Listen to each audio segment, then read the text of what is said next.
Assunto importante, principalmente para as mulheres, para a família, né? Chega pertinho. A mamografia é uma grande aliada na luta contra o câncer de mama, doença que ocupa o primeiro lugar no ranking de problemas que acometem as mulheres no Brasil.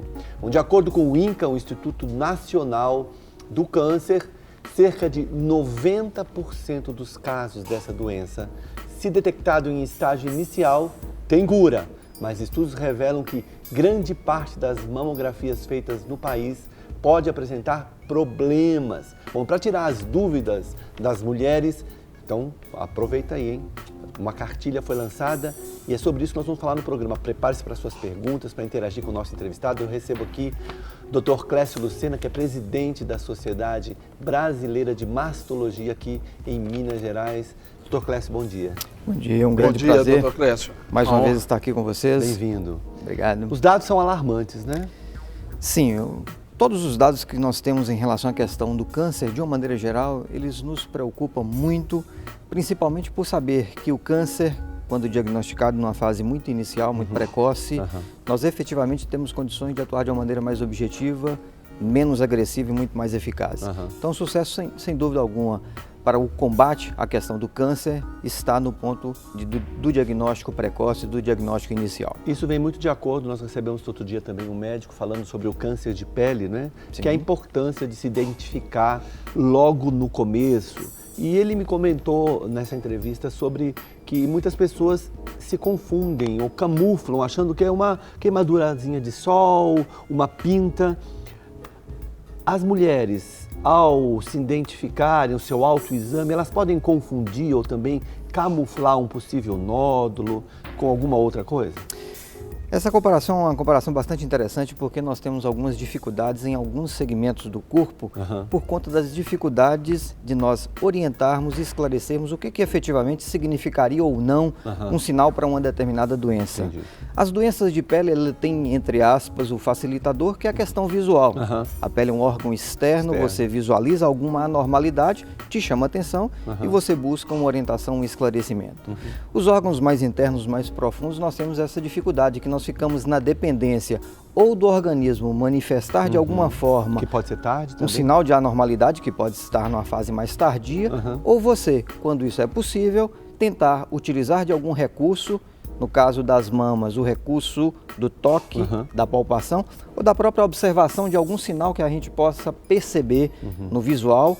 Eventualmente, o câncer de mama ele pode se apresentar por algumas alterações até na própria pele da mama. Na pele também pode ser? Pode, quando ele está numa fase mais avançada, e aí, infelizmente, é um tumor que já está num progresso bastante significativo, que ele pode, inclusive, trazer feridas na pele da mama.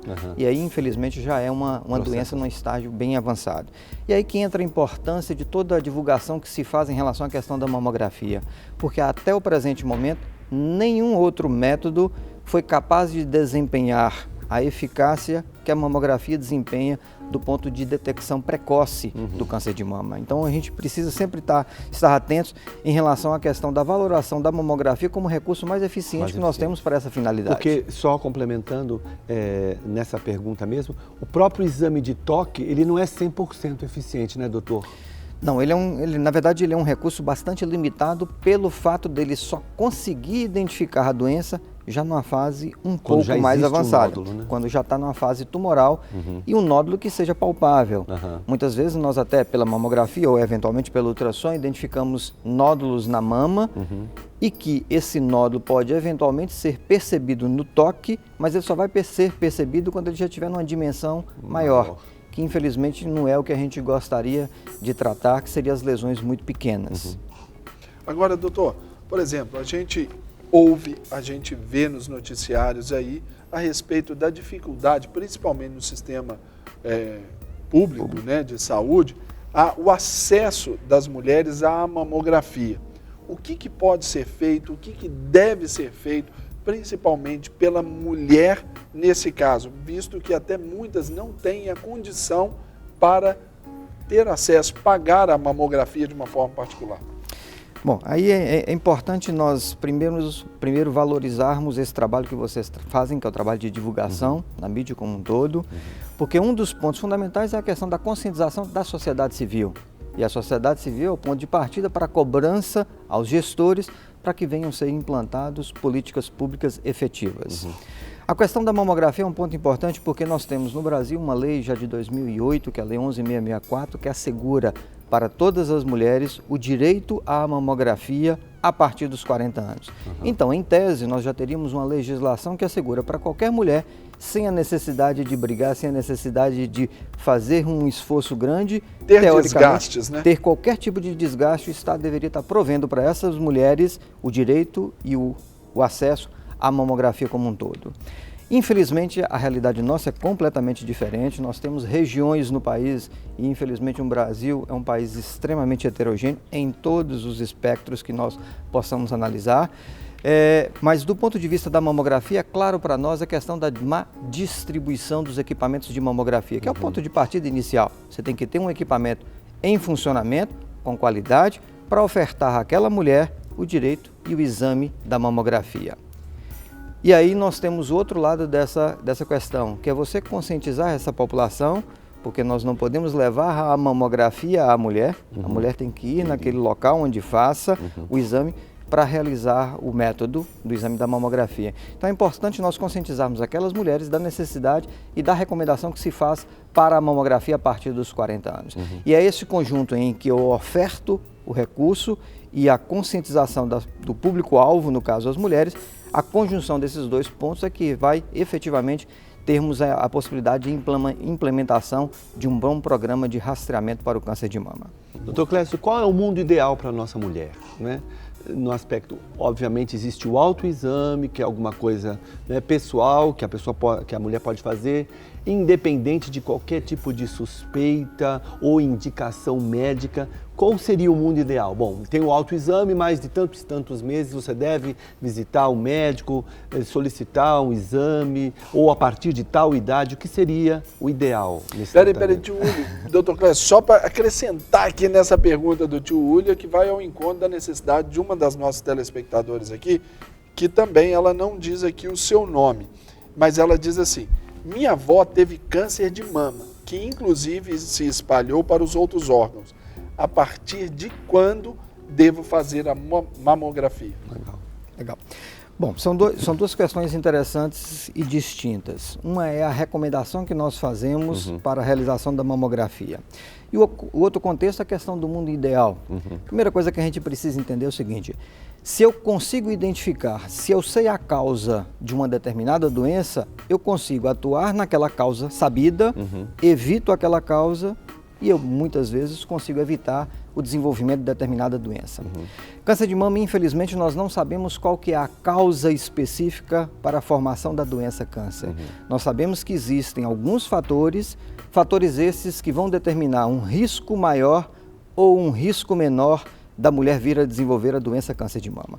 Um desses fatores é a questão do fator genético, que é diferente do fator hereditário. O fator hereditário é aquilo que nós carregamos das nossas características, seja de características corporais, mas também as características para o desenvolvimento de algumas doenças. O câncer de mama, infelizmente, a grande maioria dos casos de câncer de mama não tem relação hereditária.